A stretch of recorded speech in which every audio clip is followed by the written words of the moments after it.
بسم الله الرحمن الرحيم وقل جاء الحق وزهق الباطل إن الباطل كان زهوقا. We begin by praising Allah, the Exalted, and seeking His assistance in all that we do. We ask Allah for forgiveness for all of the sins that we've committed in the past, and we ask Him for guidance for all that we shall do in the future. Whomsoever Allah guides, no one can lead astray, and whoever He leads astray, no one can guide. We express our total trust and reliance in Allah and Allah alone, and we bear witness that there's nothing worthy of worship other than Allah and Allah alone. And we bear witness that Sayyidina Muhammad, peace and blessings be upon him, is His slave and messenger. Alhamdulillah, alhamdulillah, I'm grateful to the organizers of this program for giving me an opportunity to speak. At the end of the day, whenever I have to speak about anything, I hope that I'm the first to benefit, and I pray that it's also a source of benefit for the listeners. I'm grateful to Allah subhanahu wa ta'ala for everything that He's given us, and I'm appreciative to Mawlana Tamim and all the other scholars who are participating in this panel. May Allah bless and reward and increase every single one of them. And may Allah subhanahu wa ta'ala bless and reward and increase every single one of you who are tuning in to listen. May Allah make it a source of guidance and nearness to our Lord Allah subhanahu wa ta'ala, and make it a source of salvation for all of us on the hereafter. There are some verses that I wanted to share. I was tasked with speaking about building faith through hardship. And the first thing that came into my mind when it comes to this subject is the verses from Surah Al-Ankabut. Right, so Surah Al-Ankabut, I wanted to take a look at the opening verses of that surah, and then also at how the surah is sealed and how it ends. So Allah subhanahu wa ta'ala says in Surah Al-Ankabut, بعد أعوذ بالله من الشيطان الرجيم ألف لام ميم أحسب الناس أن يتركوا أن يقولوا آمنا وهم لا يفتنون ولقد فتنا الذين من قبلهم فليعلمن الله الذين صدقوا وليعلمن الكاذبين أم حسب الذين يعملون السيئات أن يسبقونا ساء ما يحكمون من كان يرجو لقاء الله فإن أجل الله لآت وهو السميع العليم ومن جاهد فإنما يجاهد لنفسه إن الله لغني عن العالمين والذين آمنوا وعملوا الصالحات لنكفرن عنهم سيئاتهم وَلَنَجْزِيَنَّهُمْ أَحْسَنَ الَّذِي كَانُوا يَعْمَلُونَ. So in these first few verses, Allah subhanahu wa ta'ala, He begins with Alif Lam Mim. Alif Lam Mim are from Al-Huruf Al-Muqatta'at or Al-Huruf Al-Fawatih, the disjointed letters with which Allah subhanahu wa ta'ala opens some of His surahs. Now, we know that the primary meaning of these letters are only known to Allah subhanahu wa ta'ala, and it's kind of fitting that Allah subhanahu wa ta'ala will begin this particular surah with these letters. It's right on time when it comes to its placement. And of course, everything in the book of Allah is very precise and very particular. Nothing is placed randomly or haphazard in the book of Allah. Everything is placed very precisely. So before now explaining how the believer will go through hardship, Allah subhanahu wa ta'ala begins the surah with these letters. And these letters, the true meaning, only Allah subhanahu wa ta'ala knows, right? And sometimes we'll go through hardships in our life and we're not going to understand why. We're not going to have the answers, right? And one of the most devastating questions a person can ask when it comes to their faith, when they are tested with some hardship, is why me? Right? This is something that as a believer, we do our best to guard ourselves against. Right? Shaykh Tamim gave a beautiful reminder for about an hour regarding the attitude and the mindset, the frame of mind that we have to have as believers when it comes to dealing with hardships in our life. Right? The question should never be, why me? Right? Because if we understand the hardship correctly and we have the right perspective, then we understand that this hardship is not necessarily to disgrace you, rather it's to elevate and raise you, right? So when a person is tested with difficulties and they're able to, bear them with patience and with faith, then that person will actually be raised and elevated in such a way that they would never be able to attain those ranks with Allah through their own deeds, right? Allah subhanahu wa ta'ala, it's almost as if it is, um, um, it's, uh, it's, um, it's an advancement from Allah subhanahu wa ta'ala, right? That while you endure that hardship, you are raised in rank in ways that your prayer would never have reached, your fasting would never have reached, your charity would never have reached. So Allah subhanahu wa ta'ala will sometimes throw a hardship in our life that we have to manage. And it's through that it will expedite our rank in the hereafter. While we're just sitting at home, just trying to be patient, right? So this is the type of attitude that we as believers have, and we never ask this, why me? The problems will come and we're not always going to have the answers, but it doesn't mean that there's not an answer. And this particular surah, beginning with these letters, is a solid reminder about that. Before now explaining how the believer will be tested, Allah subhanahu wa ta'ala is reminding us through these letters, Alif Lam Mim. You're not going to always have the answers. Now listen to what I have to say. أَحَسِبَ النَّاسُ أَن يُتْرَكُوا أَن يَقُولُوا آمَنَّا وَهُمْ لَا يُفْتَنُونَ.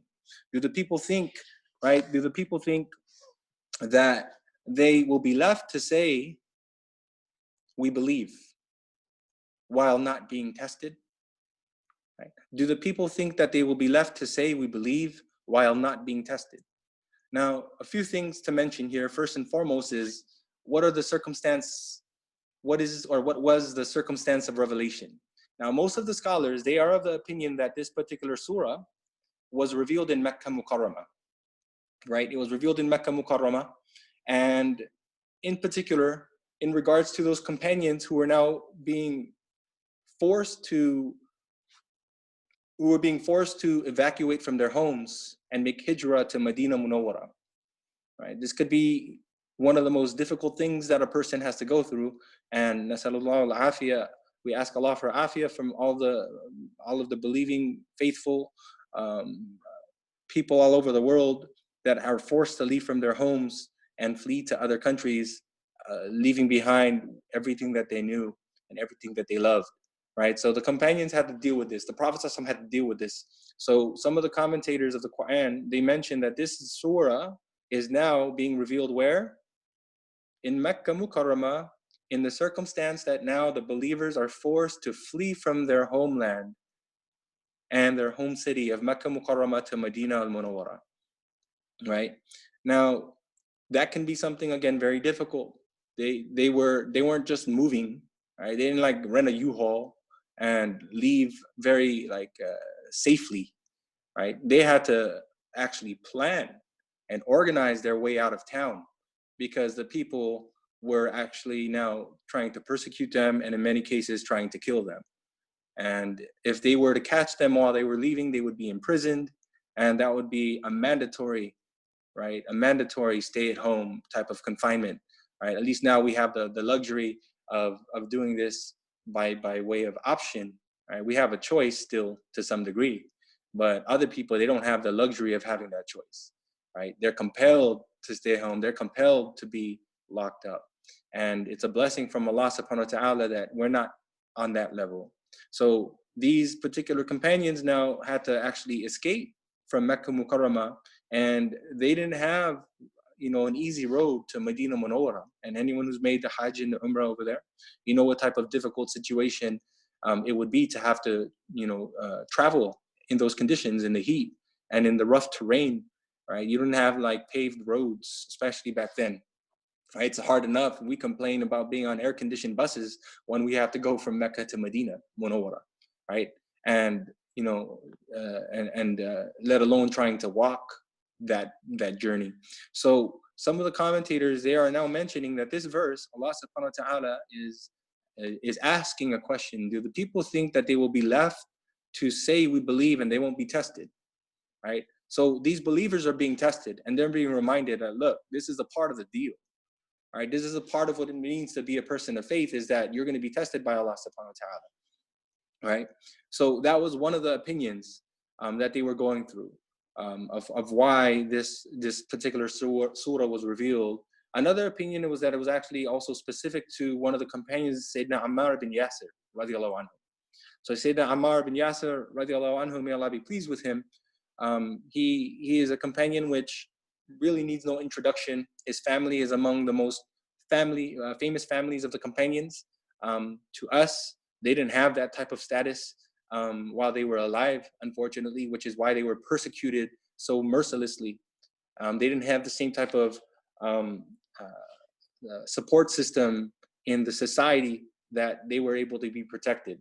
Therefore, they were persecuted, and Ammar bin Yasir, Ammar the son of Yasir, his father Yasir and his mother Sumayya, may Allah be pleased with them all, received such torment and persecution that it actually led to the martyrdom of his parents.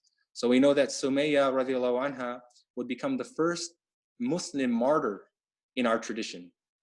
So she was martyred, and they were an old couple.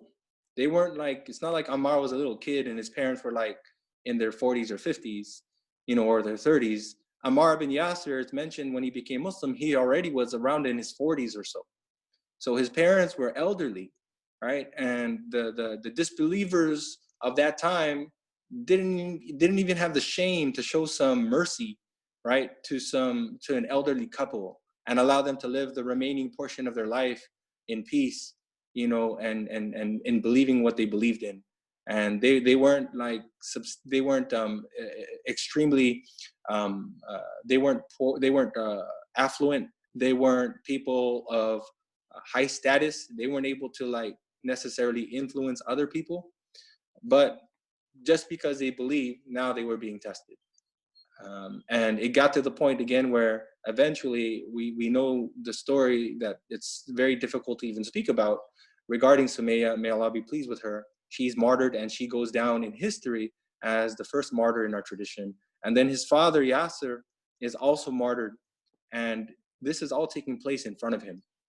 And there's nothing that's more helpless as a grown man not being able to defend your family, right?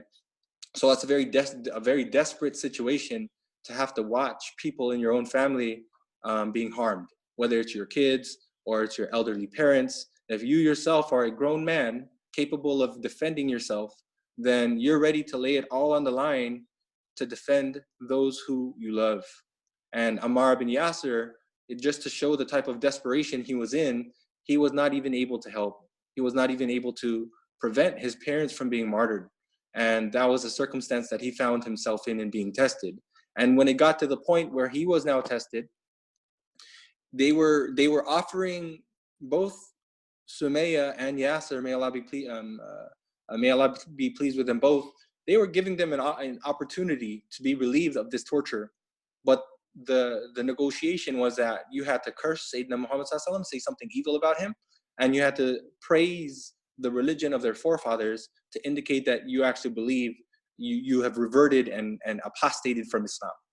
And they refused to do that, and they were martyred. But when it came to Ammar bin Yasir, after, again, just the torture he had to face, nonstop torture, and watching his parents be martyred in front of him, he actually succumbed to the difficulty in this particular case. And he said something, right? He said something unpleasant about the Prophet ﷺ, and he also praised the religion of his forefathers to indicate that he had now left and apostated from Islam. And it was under these conditions that Ammar ibn Yasir was released. Now, when he was released and free to go, the only place he could think about and person he can think about seeing was our beloved Prophet, Sayyidina Muhammad ﷺ. But what type of face can he show to him? He felt so much shame, like, what am I going to say when I see the Prophet ﷺ, right? So when he went to the Prophet ﷺ, the Prophet ﷺ asked him, Ma warak, what happened? So what happened? How did you get away? Qala sharrun ya Rasulullah. He said, oh Messenger of Allah, it's something very evil. I did something really bad, right? And it's one of those things where you can't even mention it. He felt so much shame that he just said, I did something really wrong, right? And ما تركت حتى نلت منك. He said they wouldn't leave me alone until I said something about you. He couldn't even repeat what he said. He just said, I wasn't released until I said something about you, right? وذكرت آلهتهم بخير, and I had to mention their gods in a positive fashion. And the Prophet ﷺ asked Ammar bin Yasir, and he asked him a very important question that we also have to ask ourselves whenever we go through difficulties. The Prophet ﷺ asked Ammar bin Yasir, كيف تجد قلبك? How did you find your heart? What was the state of your heart when you had to say these things and you had to do these things for them to release you? What was the state of your heart? And Sayyidina Ammar bin Yasir, he said, قَالَ مُطْمَئِنٌ بِالْإِيمَانِ. He said, my heart was content with faith while I was compelled, right, to say these very despicable words. My heart inside was content with faith, and I had no belief in any of those things that I was saying. So the Prophet ﷺ actually told them, and قَالَ إِنْ عَادُوا فَعُدْ. If they do this again to you, and they once again take you into custody, and they try to torture you once again, then you do the same thing again until they release you from their custody so that you can have your freedom. If you need to, do what you have to do, right? And these are one of the circumstances when a person is actually able to utter words of disbelief in order to save their life, right? Now, at the same time, right, a lot of times everyone has become fuqaha and, mashallah, experts in, the maqasid al-sharia, and they are all experts in the objectives of the deen, right? Human life is something very high, but this is actually one of those cases where the azima would have been to actually refuse to renounce your faith and then die as a martyr. You could have just went ahead and actually refused to renounce your faith and died as a believer, as his parents did. But the rukhsa and the dispensation is that a person is allowed to now, right, utter those words of disbelief in order to save their life. And there's no blame whatsoever, whichever side that you take. And in this particular case, Sayyidina Ammar bin Yasir, he chose the dispensation and the rukhsa, and he renounced the faith. But it was from that particular act that he was praised by the Prophet ﷺ. He was reassured by the Prophet ﷺ. He was right. He was also he was reassured that the decision that he made was the right decision by once again being told that if they do it again, do the same thing, right? That's reassurance that if it were to happen again, do the same thing because you did the right thing, right? And it wasn't time for him. Ultimately, it wasn't his time. He had some unfinished business with his life. Allah subhanahu wa ta'ala hadn't destined for him to pass away yet. And Allah subhanahu wa ta'ala had big things and big plans for him, as he would actually live a very long life, and he wouldn't pass away until he was in his 90s. He would pass away in his 90s in the Battle of Siffin, right? And between the time of the Prophet ﷺ and that time, he was appointed as he was a part of the spread of Islam outside of the Arabian Peninsula, and he was appointed as a governor of Iraq, right? So and he also, from what I recall, he never missed an expedition, a ghazwa, with the Prophet ﷺ, right? So it's not like he was some coward either, right? You don't know the circumstances that a person goes through, and you could never ever pass judgment on another person for doing something, especially when it was within their right and within the boundaries of the Sharia to do it, right? It's not to be like, well, if that was me, I would have went down guns blazing, right? We don't know what we would have been. Maybe we would have cowered. We would have cowarded and actually left the religion. Only Allah knows. But Sayyidina Ammar bin Yasir, كيف تجد قلبك؟ قال مطمئن بالإيمان. When he was asked, how did you find your heart when you had to utter these words? He said, my heart was content with faith, and it was firm in faith. And this is also what we have to ask ourselves, right? When we go through these hardships, we're locked down at home, right? We're sick, we're in a hospital, we're on a ventilator, whatever it may be. Nasallallahu al-afiyah, we ask Allah for relief and from any type of calamity. But in those circumstances, when it comes, what's your heart like, right? What is your heart like? So yes, as Shaykh Tamim was talking about, it's heartbreaking that the masajid are closed, right? So but look, they can suspend the activities of the masajid, but they can't suspend the activities of your heart, right? How are we functioning in our homes? Are we making our houses like a masjid? Are we establishing the prayer in our homes? Are we establishing the remembrance of Allah in our homes? Right? So if we can't go to the masjid, we relied, right, on that support, and we're human beings, so that's like human nature. There's nothing wrong with needing support and needing encouragement. And the masajid, they acted as that source of support. But at the end of the day, you have to be able to walk on your own 2 feet. You can't have supports forever, right? So when you learn how to ride a bike, you might have some training wheels, but you can't be 15 years old riding around the neighborhood with your training wheels, right? So at some point, the training wheels have to come off. And at some point, we have to remove those supports. So, كيف تجد قلبك? How do you find your heart? Now, the support that we usually rely upon at the masajid, whether it's the sheikh, the imam, the wonderful brothers and sisters of the community, whatever it may be, the classes, right? We don't have the same access. So, كيف تجد قلبك? How do you find your heart? Are we gonna now like crumble under that pressure?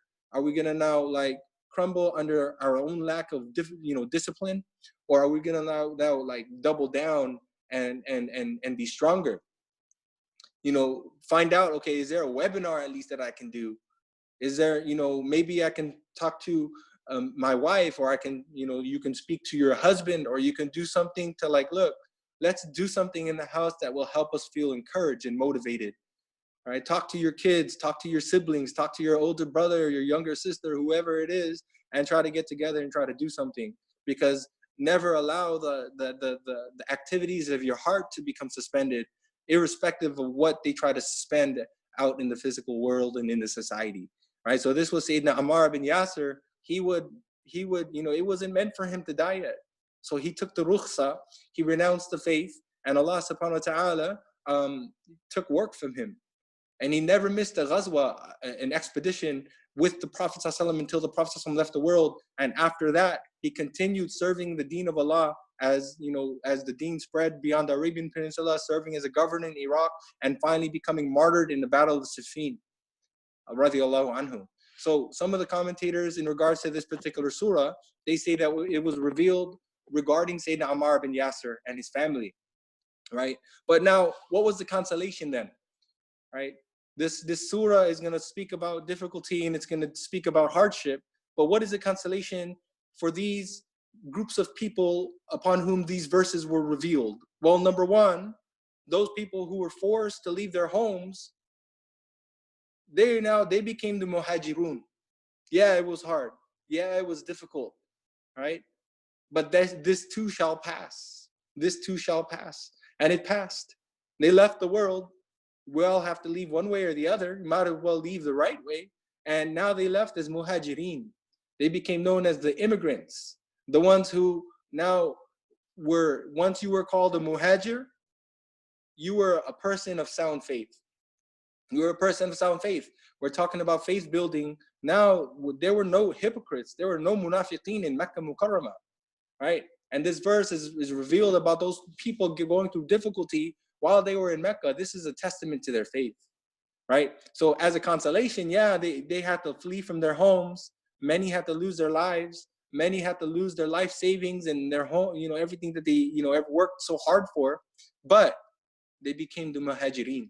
They became mentioned in the book of Allah subhanahu wa ta'ala. They became people who we're speaking about 1400 years later. What's the consolation for Sayyidina Ammar bin Yasir? So even while they were going through that hardship, the Prophet ﷺ was passing by and he saw them, his parents as well, before they were martyred, and he gave them the glad tidings. Abshiru ala Yasir. Have glad tidings. Other narrations, Isbiru ala Yasir. Be patient. And glad tidings to you, O family of Yasir. Mu'idukumul Jannah. Your destination will be paradise.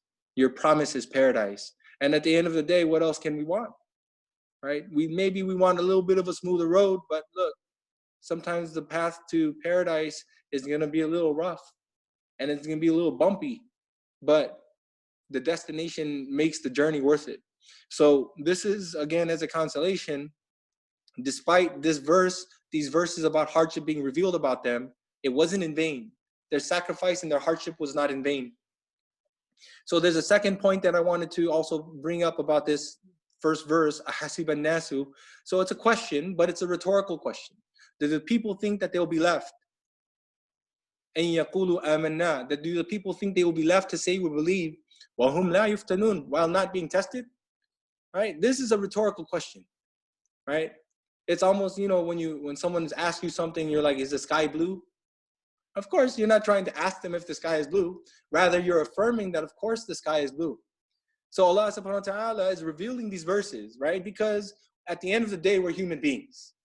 And when we go through hardship, right, we do wonder, like, when is this going to end? And why is this happening to me, right? It's human nature for maybe some of those things to creep into our mind. So then Allah Ta'ala reminds us, did you think that you'd be left to say you believe? Right? What else did you expect? Meaning, what else did you expect? This is what it means to be a believer. So when you are a believer, then you're going to be tested, right? So when you look at the next verse, Allah Ta'ala further clarifies, وَلَقَدْ فَتَنَّ الَّذِينَ مِنْ قَبْلِهِمْ, and we tested those before you, right? And we're not any better than those who came before us. What makes us feel that we're entitled now to like have an easy path when those before us were also tested, right? So all of this again is to fortify the heart, to remind us that, look, okay, this is not something new, and the people who went through it in the past, they made it. And if they were able to make it, then I too can make it. وَلَقَدْ فَتَنَّ الَّذِينَ مِنْ قَبْلِهِمْ, right? That we surely tested the people before them, right? And we weren't any better than them, and Allah tested them. فَلَيَعْلَمَنَّ اللَّهُ الَّذِينَ صَدَقُوا. Right? Now, ultimately then, why is this happening? فَلَيَعْلَمَنَّ اللَّهُ الَّذِينَ صَدَقُوا وَلَيَعْلَمَنَّ الْكَاذِبِينَ. Right? So then Allah subhanahu wa ta'ala informs us that He does this so that He will know those who are genuine in faith from the imposters. Those who are genuine in their faith and real in their faith versus the imposters and the people who are fake. Right? Those who are genuine versus those who are imposters. Those who are real versus those who are fake. This is, right? This is a sorting out of people. Right? وَامْتَازُوا الْيَوْمَ أَيُّهَا الْمُجْرِمُونَ. And this is a precursor to what will happen in the hereafter. In hereafter, Allah Ta'ala is going to sort everyone out. وَامْتَازُوا الْيَوْمَ أَيُّهَا الْمُجْرِمُونَ. Right? Now, be away, be gone. Right? Now separate, distinguish yourselves, O criminals. Right? On this day, meaning on the day of judgment, Allah will say, distinguish yourselves, O criminals. Come out from your holes, come out from your crevices and cracks. Now everyone's gonna know who you really were. Right? So the goal is that we're trying to distinguish ourselves amongst the people of faith now, so that we can hope to be among the people of faith in the hereafter, right? Because if we come out on the wrong side of the spectrum in the hereafter, then it's too late. But if we're tested in this world and we come out on the wrong side, then at least we still have a chance. Okay, look, I need to look at myself in the mirror. I need to have some introspection. I need to look at what I'm doing wrong with my life, because I'm not doing what I'm supposed to do. I'm being tested and I'm not responding the way I'm supposed to respond. Then you can actually now try to rectify yourself and be better. So that's a part of the mercy that exists in these hardships, is it becomes a way to reveal what's in our heart, right? So it's a way to reveal who are actually the real believers. فَلَيَعْلَمَنَّ اللَّهُ الَّذِينَ صَدَقُوا وَلَيَعْلَمَنَّ الْكَاذِبِينَ. Allah will know those who are genuine versus those who are imposters. And it's, of course, Allah already knows, right? It's not that He doesn't know. Rather, He wants to reveal to everyone and to yourselves about who is real and who is fake. Now there's no talking your way out of the situation, because the proof is in the pudding. Look at what you did. Right? That's why some of the Qur'an is narrated from Sayyidina Ali ibn Abi Talib, karamallahu wajha wa alayhi salam, that he used to recite فَلَا يَعْلَمَنَّ فَلَا يُعْلِمَنَّ اللَّهُ الَّذِينَ صَدَقُوا وَلَا يُعْلِمَنَّ الْكَاذِبِينَ. So then Allah will then inform, right, who are the people of genuine faith, and Allah will inform who are the fakes. فَلَا يُعْلِمَنَّ اللَّهِ, right? Which means to inform versus to know. Because Allah already knows, right? So that's one of the objectives then of these hardships and of these tests, is that Allah subhanahu wa ta'ala will make it known who are actually the people of faith, right? Now, what's interesting too in this particular verse is Allah subhanahu wa ta'ala, He mentions فَلَا يَعْلَمَنَّ اللَّهُ الَّذِينَ صَدَقُوا وَلَا يَعْلَمَنَّ الْكَاذِبِينَ. Allah will know those who have sidq and those who have kidh, or kadhib, right? Now these, the sadiqeen and kadhibeen, they're usually used for people of speech. They're usually used for people of speech. Either they're truthful in their speech or they're liars in their speech, right? So there's also an indication here about, right, because in the verse it's not talking about whether you're honest in your speech, it's talking about whether you're real in your faith, right? Because ultimately to speak the truth is to be real, is to be genuine, and then to lie is to be fake and is to be an imposter. But the first stages of that true faith, or the phoniness of a person's faith, it begins with their speech. And that's the importance of our speech as believers, right? And there's a famous hadith that's narrated by Sayyidina Abdullah ibn Mas'ud radiallahu anhu, where he mentions alaykum bis-sidq, and he tells us then make sure you are honest people, right? Alaykum bis-sidq, right? Make sure that you are honest people. فَإِنَّ الصِّدْقَ يَهْدِي إِلَى الْجَنَّةِ, or فَإِنَّ الصِّدْقَ يَهْدِي إِلَى الْبِرِّ وَإِنَّ الْبِرَّ يَهْدِي إِلَى الْجَنَّةِ. Because then honesty will lead to piety, and then piety leads to paradise, right? And then he continues to say that the Prophet ﷺ said that وَمَا يَزَالُ الرَّجُلُ يَصْدُقُ وَيَتَحَرَّى الصِّدْقَ حَتَّى يُكْتَبَ عِنْدَ اللَّهِ صِدِّيقًا. And a person, he will continue to speak the truth, and he will continue to actually struggle to be honest, because sometimes it can be very difficult to speak the truth. It can be very difficult to be honest, and it can be very difficult to just be a person of good words, right? But a person will continuously struggle to say the right thing and be honest until he is written with Allah as a Siddiq, as a person of true faith, right? So a Siddiq now is a person of firm faith. But it begins, right, when we talk about building your faith through difficulties, it's not like you're not gonna get tested right off the bat, right? So you don't like enter into grade school and automatically like have a test on calculus, but you have to develop yourself, right? So from a very young age, as believers, as a convert, as a young child, and the way that we raise our kids, one of the things that we have to be very particular with our children about is making sure that they're honest, right? That's one thing that we should never tolerate, is for our children to be liars, because this is actually an extremely dangerous red flag, right? That if they're willing and have the audacity to now lie to you as a young child, they don't stop there. That develops into something worse, right? وَإِيَّاكُمْ وَالْكَذِبِ. The Prophet continues to say, وَإِيَّاكُمْ وَالْكَذِبِ. And I warn you, beware of lying. فَإِنَّ الْكَذِبَ يَهْدِي إِلَى الْفُجُورِ وَإِنَّ الْفُجُورَ يَهْدِي إِلَى النَّارِ. Right? And beware and be cautious, be careful about lying, because lying will lead to corruption and corruptness, right? And then corruptness, being corrupt, will lead to the fire, right? And a person, وَمَا يَزَالُ الرَّجُلُ يَكْذِبُ وَيَتَحَرَّى الْكَذِبَ حَتَّى يُكْتَبَ عِنْدَ اللَّهِ كَذَّابًا. Right? And a person will continue to lie, and then continue not just to lie, but trying to find ways to lie. Always trying to stay, find ways to lie. They lie so much, they become these compulsive liars where they don't even know it's true anymore. They lie so much. This leads to actually a very, very bad aspect of the heart. And when the person continues to lie, then you're going to see them be the biggest flakes.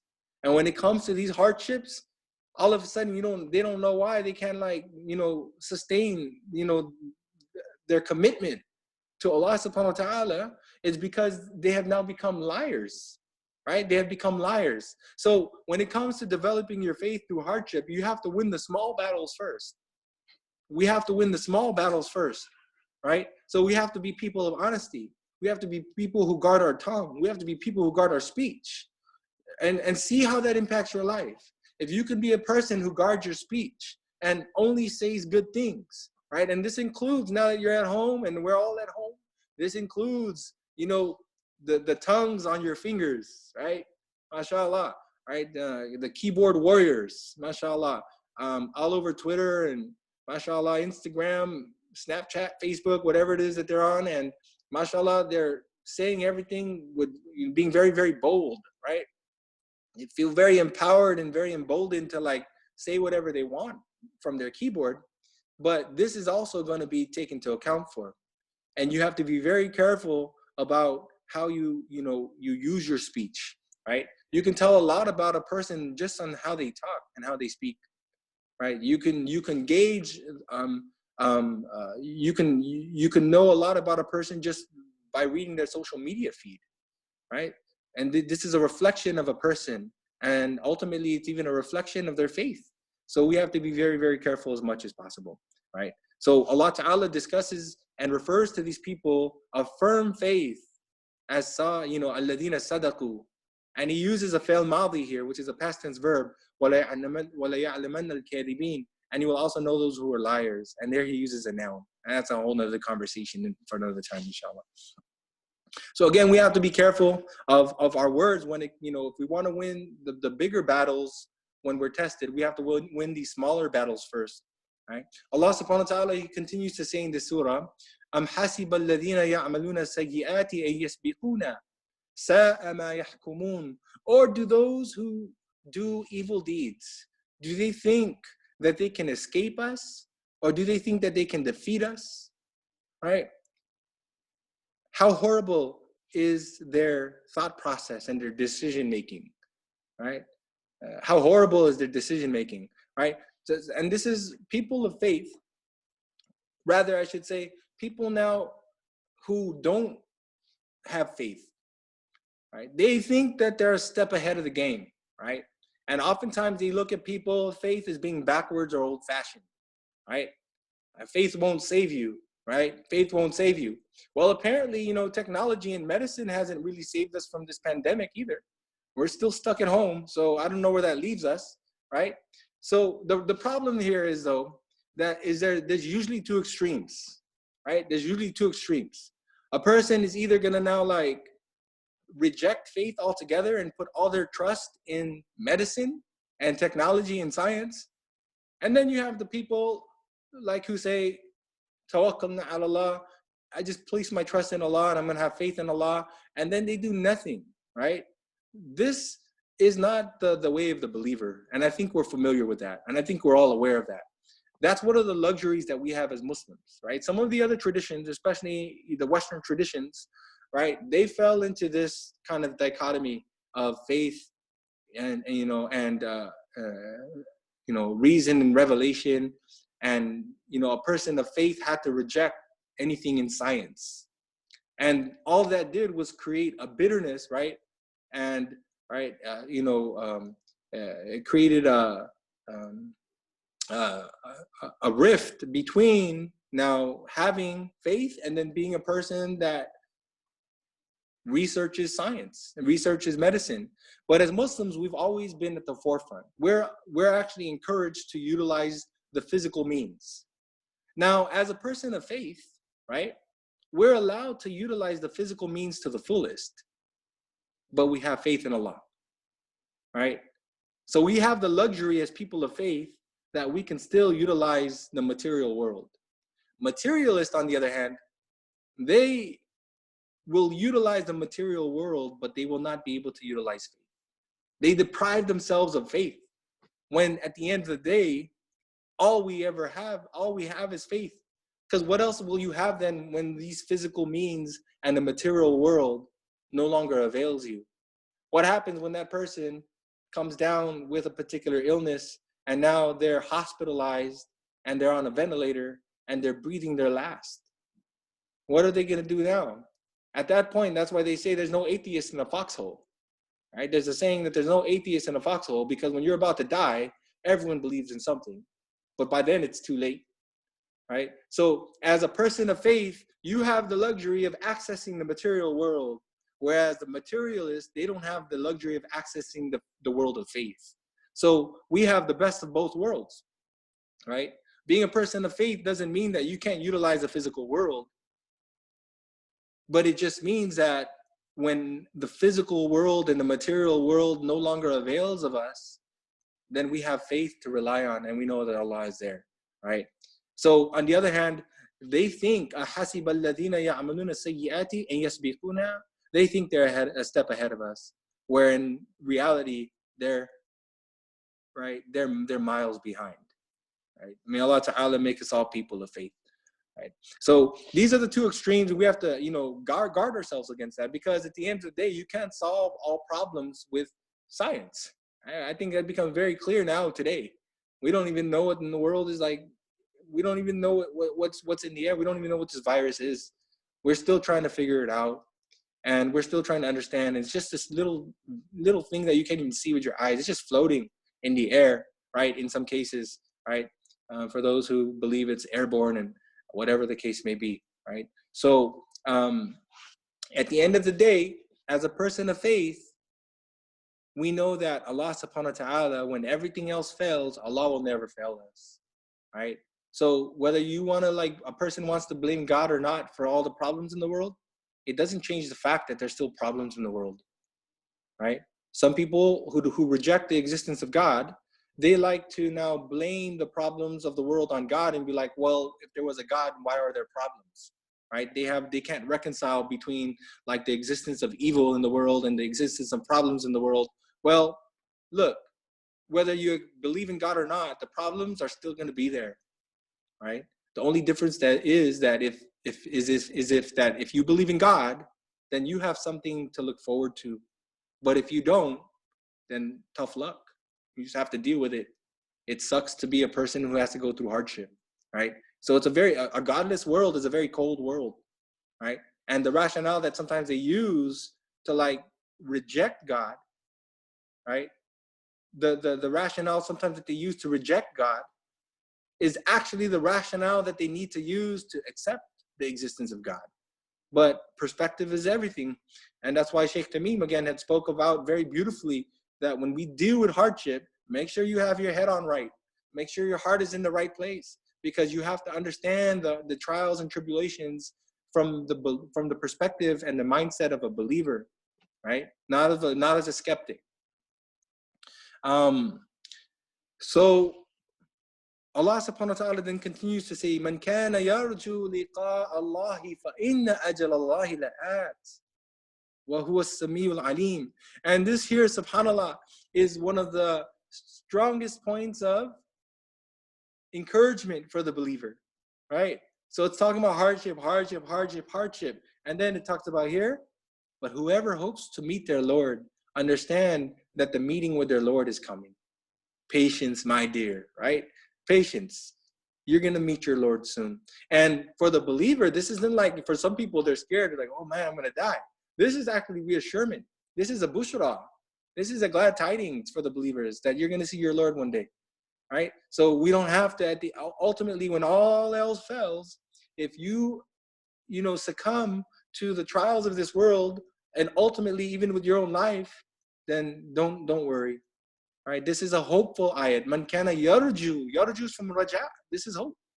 Whoever has the hope to meet their Lord, then know that the meeting with your Lord is coming. It's on its way. Right? Wa huwa as-sami'ul alim, and He hears and knows all things. Allah Ta'ala continues to say, وَمَنْ جَاهَدَ فَإِنَّمَا يُجَاهِدُ لِنَفْسِهِ إِنَّ اللَّهَ لَغَنِيٌّ عَنِ الْعَالَمِينَ. And whoever struggles, then indeed you struggle for yourself. Right? At the end of the day, we are going to be the beneficiaries of the hardship and struggle that we endure. We're not going to add to Allah's greatness. Allah is great despite of what we do. Allah Ta'ala is the Almighty despite of what we do or we don't do. So whoever then struggles, then his struggle will be for him, and his toil will be for himself. Indeed, Allah, inna Allah la ghaniyun 'anil 'alamin. Indeed, Allah is independent of all the creation. Allah subhanahu wa ta'ala has no need of the creation. That's the true meaning of being ghani. To be wealthy is you don't need anything. To be independent, right? When you're independent, that doesn't even have anything necessarily to do with wealth. It just means you don't need anything. So you could be ghani and not have a dollar to your name. But in the case with Allah subhanahu wa ta'ala, it's from every angle. Allah subhanahu wa ta'ala is al-mustaghni anil kul. He's the one who needs nothing, right? So he doesn't need our worship. He doesn't need our struggle. He doesn't need our patience. We need our struggles and we need our patience, and it's going to be for us, right? If we struggle, right? If we become people of struggles, look at this next verse. وَالَّذِينَ آمَنُوا وَعَمِلُوا الصَّالِحَاتِ لَنُكَفِّرَنَّ عَنْهُمْ سَيِّئَاتِهِمْ وَلَنَجْزِيَنَّهُمْ أَحْسَنَ الَّذِي كَانُوا يَعْمَلُونَ. Allahu Akbar, how merciful is Allah. And he says that those who believe and do good deeds, we will forgive them, right? This is an amazing thing because the believer is always like worried. The believer never feels like I'm doing enough. All right, this is the biggest sign of a person who actually lacks faith is when they think they're doing enough, right? So even if we do everything that we can, we're still going to fall short. But Allah says that if you do everything you can and you believe and you do good deeds, meaning you do your best, we'll forgive you. We'll forgive you for where you fall short. And you can't like pull a fast one on Allah. You can't like, be sneaky with Allah. He's the true ultimate judge, and he knows if you're actually doing your best or not. And if you do your best, Allah will forgive you. And not only will he forgive you, he will reward you according to the best that you do, right? He'll reward you according to the best that you do, right? So it's almost like you bring a basket of dates. All of the dates are rotten except for one good date. He sees the one good date. Okay, I'll pay you in full as if all of them were good. This is Allah's mercy. This is his fadl, right? This is his grace that he gives to the believers, that if you do your best, Allah will forgive you and he'll reward you still according to the best of what you do, as if you actually didn't fall short, as if you did everything up to standard, the way it was supposed to be done. That's from his mercy and from his fadl. He'll still give you that reward, right? So these are what, I think the first 7 verses or so, I don't know, 5 or 6, 7, the first 7 verses of Surah Al-Ankabut. And just briefly then, let's just jump now to the last verse of the surah, right? وَخِتَامُهُ مِسْكٌ. Its seal is beautiful in its perfume. It starts with struggle and it ends with struggle, right? So this surah ends with the famous verse where Allah Azza wa Jalla says, وَالَّذِينَ جَاهَدُوا فِينَا لَنَهْدِيَنَّهُمْ سُبُلَنَا وَإِنَّ اللَّهَ لَمَعَ الْمُحْسِنِينَ. And indeed, those who struggle in my way, I will surely guide them in all aspects of their life. I will guide them to all of those paths I will guide them towards all of my paths. All those things which will lead to my pleasure, I will guide them to those paths, right? So whatever we face in our life, if you struggle and do your best in every aspect of your life, Allah will guide us to those paths that belong to him, that will lead to his pleasure, that will lead to his rada, right? And what is the ultimate reward for all this struggle, right? The surah started with struggle, it's ending with struggle. What is the ultimate reward for struggling for the sake of Allah and being patient and staying home and like doing whatever we're supposed to do during these difficult times and trying to maintain as much as possible? What is the ultimate reward? وَإِنَّ اللَّهَ لَمَعَ الْمُحْسِنِينَ. You have the ma'iyah of Allah. You will be with Allah, right? And indeed, Allah is with the good doers. Allah Ta'ala is with the people of ihsan. So if we do our best and we're people of excellent faith, right? People want to talk about, tasawwuf and Sufism. And if you want to know about all that good stuff, Shaykh Tamim's your guy, right? And he'll be the first one to tell you that ihsan, right? Real Sufism and tasawwuf is through mujahada. It's through struggle. This right here, وَالَّذِينَ جَاهَدُوا فِينَا لَنَهْدِيَنَّهُمْ سُبُلَنَا. That those who struggle, this is what it's about. That you have to struggle in this world, right? We've made this deen into like, whatever, it's just a deen yusr, right? So that somehow that means that you can just not do anything and then you're gonna get guidance, right? That's not what it means. Okay, that requires another understanding in and of itself But we actually know that this deen is actually founded on hardship and struggle. You have to sacrifice, and that's anything in life that's worth having, is you have to struggle for it. You have to sacrifice for it. And Allah says that those who struggle for me in my way, I will guide them. I will most certainly guide them to all of my paths. And indeed Allah is with the good doers. Allah will be the ultimate reward for you. If you are patient and if you endure all these struggles, I ask Allah subhanahu wa ta'ala to make us people of perseverance, people of struggle, who are able to struggle when we need to. I first and foremost ask Allah subhanahu wa ta'ala, to grant us afiyah, to grant us relief from any type of hardship. But I also ask Allah, oh Allah, that when that hardship actually comes, make us ready, make us people of firm faith, make us believers of the highest caliber that pass with flying colors, and the people that will get the glad tidings that they will have your ma'iyah and they will have your presence in their life, in this world, and in the hereafter. May Allah Ta'ala accept from all of us. Wa sallallahu ala nabi al-ummi wa barak wa sallam bi rahmatika ya arhamar rahimin. Subhanallahi wa bihamdihi. Subhanaka Allahumma wa bihamdika nashhadu la ilaha illa anta nastaghfiruka wa natubu ilayk. Wa nastaghfiruka wa natubu ilayk bi rahmatika ya arhamar rahimin. Amin. I don't know if there's any questions.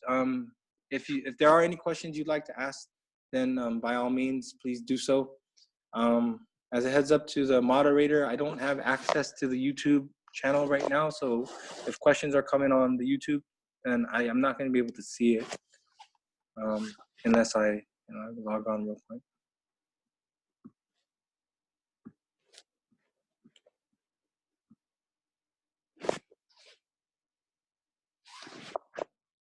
Let me.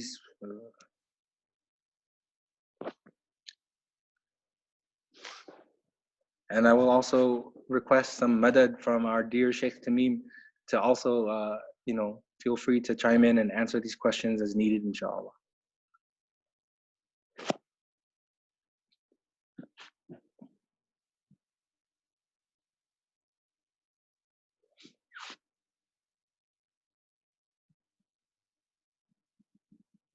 What do you think about the conspiracy theories? All right. So this is a question, right? Look,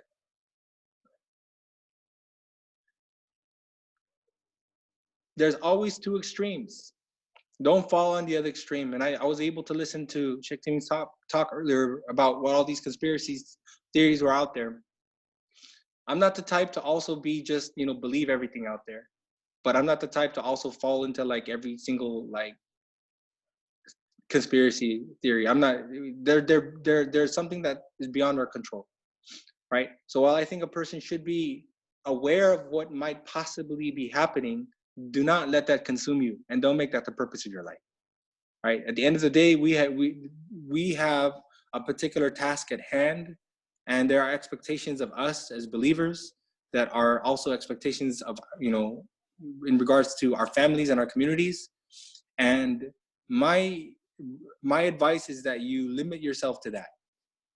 Don't fall into one extreme or the other. And if you are going to try to get into like these conspiracy theories, then you have to make sure you do it and you're grounded, and there's like someone you can consult with that you actually know that can walk you through it, right? Because they can also be equally as harming and destructive. And then a person can also lose sight about and have a false reality of what the situation is, right? Allah knows best. In short, I'm not a big fan of them, just to be honest. Jazakallah khair, Shaykh Musa. I just wanted to, you said chime in, so I'm just chiming in and telling you Jazakallah khair. I mean, just this one lecture covered so many angles. Allah Azza wa Jalla reward you and allow us to act upon some of your advices. In regards to the conspiracy theories, I just wanted to mention something, exactly what you said, that balance. There's a verse of the Quran wherein Allah subhanahu wa ta'ala says, وَمَكَرُوا مَكْرَهُمْ وَقَدْ مَكَرُوا مَكْرَهُمْ وَعِنْدَ اللَّهِ مَكْرُهُمْ وَإِنْ كَانَ مَكْرُهُمْ لِتَزُولَ مِنْهُ الْجِبَالِ. That they plotted their plots, but وَعِنْدَ اللَّهِ مَكْرُهُمْ. But with Allah, in the control and in the in the control and in the power of Allah was their plots. In other words, one thing that because I'm constantly asked about this. I wanted you to also mention about it, Jazakallah khair. But it's just like that some of the conspiracy theorists, turn the quote unquote unseen powers who are doing these conspiracies as if they're like demigods, wal-iyadhu billah, as if they have like absolute control. They're like, na'udhu billah, as if, God is the one in the heavens, and then below there's this unseen power, godlike, that is controlling everything. And wal-iyadhu billah, Illuminati and everything we do is like this, Dajjalic, as if, my point is, this ayah tells us that yes, these conspiracies can exist. وَقَدْ مَكَرُوا مَكْرَهُمْ. However, these conspiracies, they're all within the control of Allah. They're not outside the da'irah of Allah's qudra. And I think this is what you were talking about, the ability to be able to discern and separate, between this extreme understanding as if, these people who are conspirators, as if they're like, untouchable gods. What, it is not possible for Allah Ta'ala to throw a wrench in their system and say, let me see what you're going to do? Because it looks to me like they got problems themselves. Looks to me that many of the conspirators right now are also scratching their heads, confused as, what on earth is going on. Right. But like this type of mentality, Allah Ta'ala tells, وَعِنْدَ اللَّهِ مَكْرُهُمْ. With Allah and in the qudrat of Allah and in the power of Allah is all of their conspiracies. It cannot go, مَا أَصَابَ مِن مُصِيبَةٍ إِلَّا بِإِذْنِ اللَّهِ. Right? Nothing, even their conspiracies cannot happen except with Allah's permission. So, that's that balance that you mentioned. I totally agree with that. Is that to go to two extremes, not to completely deny and say, oh yeah, everything's all good and there are no conspirators. There are, and it will continue. But as a believer, ماذا أعددت لها? Right? Like that, like the Bedouin came to the Prophet ﷺ and said, when is the day of judgment? And what did the Prophet ﷺ told him? What did he tell him? He said, okay, I'll tell you when is the day of judgment, but what did you prepare for it? That's a more important question. Okay, that, okay, it's 5G, or it was invented in a laboratory, or this is some biological warfare, or it's something to destroy the economy, or whatever it is. Okay, now you figured it out. What are you going to do about it? In the end, right, it all comes down to one thing, is your a'mal, right? It all comes down to your a'mal, your deeds. And what have you done to prepare? Whether it's Dajjal or whether it's, some other Illuminati group, whoever it is, as a believer, how are you conducting yourself, in the midst of all of these conspiracies? Where is your ajr, or where is your sabr, or where is your your actions? So I think that this is the most important thing that we should ask. ماذا أعددنا لها? What have we prepared for it? That's the more important question than knowing that I have to know where it came from. It doesn't matter where it came from. Honestly, it's an azmaish, it's a bala. الذي يبلونا. Allah is trying to make known, as you beautifully mentioned, Ma Musa, make known, لَيُعْلِمَنَّ اللَّهُ, right? Allah wants to make known what is within us. Are we going to turn to a'mal? Or are we going to turn to despair, or, constantly going into discussions? And I see it very unfruitful, to be honest. I see these discussions to be very unfruitful. Really, my Shaykh Rahmatullahi Hakim Akhtar used to say something beautiful. He said, no halat changed by you reading the newspaper. You could read the newspaper, lick the pages, front and back. Halat ain't gonna change. But by reading a page of Quran, halat can change. Wow. Yes, he said that. He said, reading the newspapers never changed the ahwal. Reading the ahwal never changed the ahwal. But reading the Quran, subhanallah, fihi shifa, right? وَنُنَزِّلُ مِنَ الْقُرْآنِ مَا هُوَ شِفَاءٌ وَرَحْمَةٌ لِلْمُؤْمِنِينَ. So it gives hope, it gives perspective. And these ayat that you made tafsir of, Shaykh Musa, subhanallah, I benefited so much, and many of the listeners, I know that they can say the same. It just puts everything into perspective, and there's so much depth. أَفَلَا يَتَدَبَّرُونَ الْقُرْآنِ, subhanallah. And this is another thing that, listening to your lecture brought this into my mind again, that how much all of us Muslims, do we not ponder over this Quran, how much of a rahmah it is for us that we have this? Can we imagine all of those people that just don't have anything to lean on to in these times? Any pillar of support, any, how do you say, some inspiration, some motivation. It's just all doom and gloom, and we're really blessed to have the Quran. So Allah Ta'ala reward you, Ma Musa. You literally, I think we only discussed, 1-2 verses of the beginning of Surah Ankabut, right? But it's so in depth. It covered every angle. Allah Ta'ala reward you. Yeah. And I think the question that was posted here from the YouTube channel was addressed by Sheikh Tamim. If there are family members getting too deeply into conspiracy theories, then, you have to, again, ask them and ask yourselves, like, what is this actually translating into?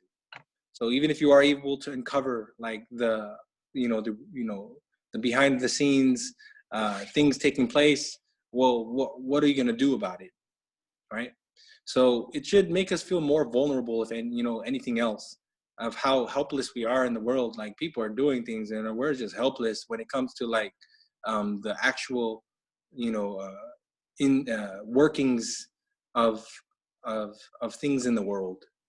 All we can do is really focus on ourselves. It should translate to realization that we're very vulnerable before Allah subhanahu wa ta'ala, and it should increase our good deeds, our good actions.